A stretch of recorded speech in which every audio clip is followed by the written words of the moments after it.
နျူကလ িয়ার စစ်ပွဲကြောင့်ကမ္ဘာကြီးပျက်စီးသွားပြီးနောက်လူတွေဟာမြေရောက်ခန်းတွေထဲမှာပုံအောင်နေထိုင်ကြပါတယ်။မြေပြင်ပေါ်မှာတော့လူဆိုးတွေနဲ့ထူးဆန်းတဲ့တရဝါတွေပြည့်တဲ့အန်ဒီရဲ့ရှိတဲ့နေရာကြီးဖြစ်နေပါတယ်။2089ခု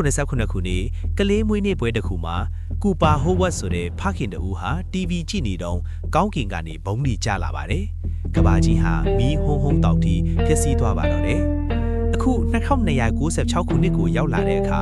Vox 33လို့ခေါ်တဲ့မြေအောက်ခန်းထဲမှာလူတွေအေးအေးချမ်းချမ်းနေထိုင်နေကြပါတယ်။လူစီဟာတမိုင်းတင်ပြပေးတဲ့ပစ္စည်းတွေပြင်တတ်တဲ့စမတ်ကျတဲ့မိန်းကလေးတစ်ယောက်ပါ။သူမရဲ့အဖေဟန်ကတော့ဒီနေရာရဲ့ခေါင်းဆောင်ဖြစ်ပါတယ်။လူစီဟာ Vox 32ကလူတစ်ယောက်နဲ့လက်ထပ်ဖို့သဘောတူလိုက်ပါတယ်။ဒါဟာမြေအောက်ခန်းအချင်းချင်းအရင်မှတွေဝေးများဖို့စီစဉ်ထားတာပါ။မင်္ဂလာဆောင်နေ့မှာ Vox 32ကဧည့်သည်တွေရောက်လာပါတယ်။သူတို့ဟာညစ်ပတ်ပြီးထူးဆန်းနေပြီပဲပွဲကိုတော့ဖြောဖြောပါပါဆဲနွယ်ကြပါတယ်။ဒါပေမဲ့ပွဲအလယ်မှာပြဿနာတက်ပါတယ်။အဲ့ဒီဧည့်သည်တွေဟာ Vox 32ကလူတွေမဟုတ်ပါဘူး။သူတို့ဟာမိုးဒီပါဥဆောင်နေမြေပြင်ပေါ်ကလူဆိုးကွင်သားတွေဖြစ်နေပါတယ်။သူတို့ကတနက်တွေဓားတွေနဲ့တိုက်ခိုက်ကြတဲ့အတွက်လူတွေအော်ဟစ်ပြေးလွှားပြီးပရန်ပရာဖြစ်ကုန်ပါတယ်။လူစီဟာတနက်တလက်ကိုကင်ပြီးသူမရဲ့အိမ်ကိုကာကွယ်ပါတယ်။သူမရဲ့ဖေဟန်ကတော့လူတွေကိုကာကွယ်ဖို့ကြိုးစားရင်လူဆိုးတွေရဲ့ပြန်ပြေးဆွဲခြင်းကိုခံလိုက်ရပါတယ်။သူတို့ဟာဟန်ကိုခေါ်ပြီး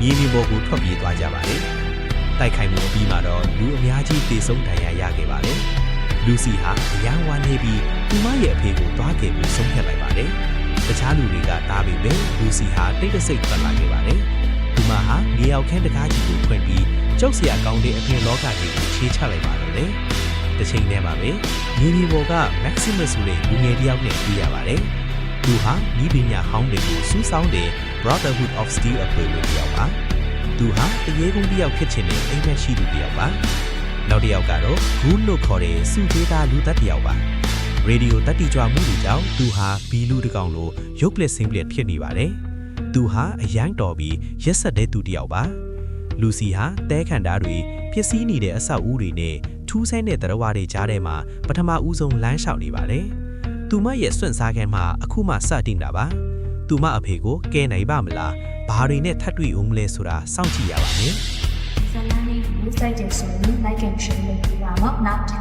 ဒီဗီဒီယိုလေးကိုကြည့်ချင်တယ်ဆိုတာ comment မှာရေးပေးနိုင်ပါတယ်။ဇာတ်လမ်းကောင်းလေးကို like ချင်လို့ဆိုရင်တော့ Facebook page ကို follow လုပ်ထားလို့ရပါမယ်နော်။